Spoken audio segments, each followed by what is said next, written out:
इंसाफ नहीं तो मतदान नहीं, भोई समाज करेगा आगामी चुनाव का बहिष्कार। मामला खेतपालिया रोड स्थित शासकीय भूमि पर कब्जे का, रामपुरा नीमच मध्य प्रदेश।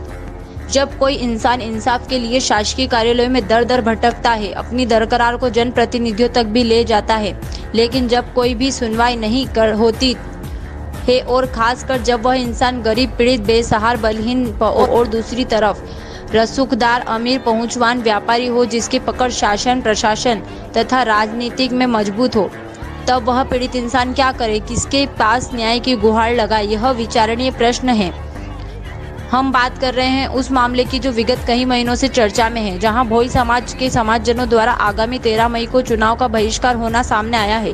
ज्ञात हो, जिला नीमच अंतर्गत रामपुरा क्षेत्र में ग्राम खेतपालिया मुख्य मार्ग पर स्थित शासकीय भूमि पर कब्जे का मामला चुनावी बहिष्कार की स्थिति तक पहुंच गया है। गरीब भोई समाज की महिलाओं द्वारा बताया गया कि यदि हमें न्याय नहीं मिला तो हम चुनाव का बहिष्कार करेंगे एवं आगामी 13 मई को वोट डालने नहीं जाएंगे।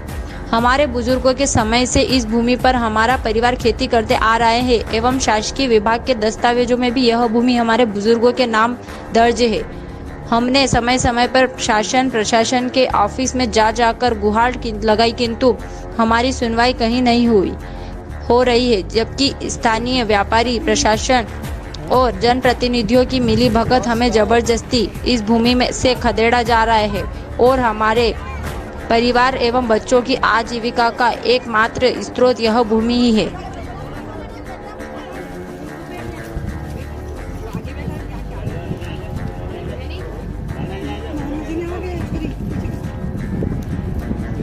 हम लोग फर्स्ट बार तहसीलदार और पटवारी के यहाँ शिकायत करी, फिर उसके बाद में हम एसडीएम साहब के पास में गए, फिर उसके बाद में 3 बार कलेक्टर साहब के पास में चल गए।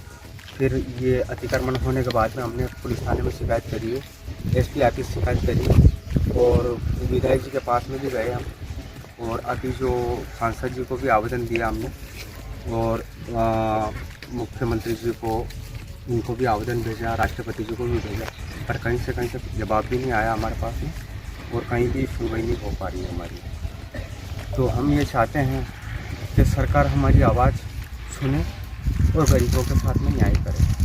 हम मीडिया वालों से क्या चाहते हैं? आप मीडिया वाले से चाहते हैं कि हम गरीबों की आवाज़ मुख्यमंत्री जी तक पहुंचा दें और ये गरीब परिवार 200 परिवार के बच्चे समेत पालन पोषण होता है हमारे लोगों को। यदि अगर ज़मीन छीन ली गई तो हमें आत्महत्या करने के सिवा और कोई रास्ता नहीं रहेगा। इसलिए मुख्यमंत्री जी से निवेदन है कि हमें हमारी ज़मीन दिलवाएं और इन भू माफियाओं को सीधे सट जेल में भेजें। कौन लोग हैं जो आपकी ज़मीन पर? ये कैलाश चांदला करके हैं, सिंधी है, तो ये पैसा के बलपूर्वक से ये पुलिस प्रशासन सभी इनकी बात सुनती है और हमारी कहीं से कहीं तक सुनवाई नहीं हो पा रही है। हमने उनसे बात करी, उनका ये कहना है कि हमारा उनसे कोई जो पहले थे उनसे हमारी कोई लड़ाई नहीं है, बाकी हमने तो उद्योग विभाग से पैसा लेके जमीन। उद्योग ये तो खेत है, ऐसा हुआ तो खेत है, खेत में क्या उद्योग? ऐसा हुआ कि उद्योग विभाग की जमीन जो है उस रोड से उस पार उस साइड में है, क्षीर सागर में,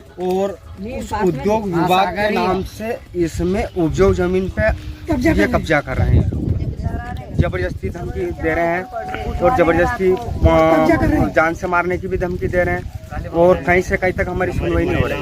आप यहाँ के क्षेत्र के विधायक जी के पास में भी गए थे? हाँ। आपने कहा भी 2 बार गए थे, क्या उन्होंने आश्वासन दिया इस मामले में? विधायक जी ने तो सिर्फ ये कहा कि आप कोर्ट में जाके केस करो, तो मैंने कहा विधायक जी हमारी इतनी ताकत नहीं जो हम कोर्ट में लड़ सकते, हम गरीब परिवार। जब उद्योग विभाग यहाँ पर आए थे, वहाँ के अधिकारी आए थे, तो आपने उनसे बात करी कि साहब आप हमारी जमीन के ऊपर कब्जा कीजिए? उद्योग विभाग वाला कोई नहीं आया, ना नोटिस जारी करे, ना कोई आदेश दिया हमें, और कुछ आदेश दिया, कुछ भी नहीं, सूचना नहीं दी, और रात के समय में अतिक्रमण किया गया और रात में किया, कभी हमें नदी में जाने के बाद में अतिक्रमण करते रहे, हम जहाँ जा नहीं रहे उस टाइम पे फायदा उठाते रहे ये लोग।